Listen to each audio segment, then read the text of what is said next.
In my 19 years of existence, I have created a lot of memories as well as I've learned a lot of new things in my life. I've also answered some of my questionings and curiosity in my life. But there's this one moment in my life that I would want to change.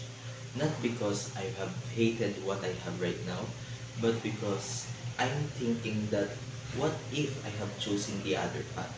Would it be better or would it be worse? And that moment is choosing a course in college. As of now, I am a mechanical engineering student.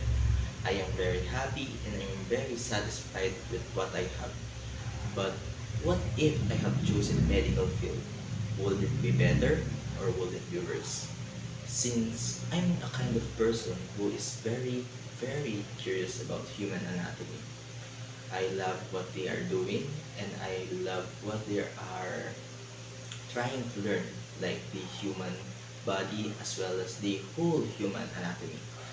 So as of now, as an engineering student, I'm already happy with what I have right now, and it has shaped me as the person that I wanted to be.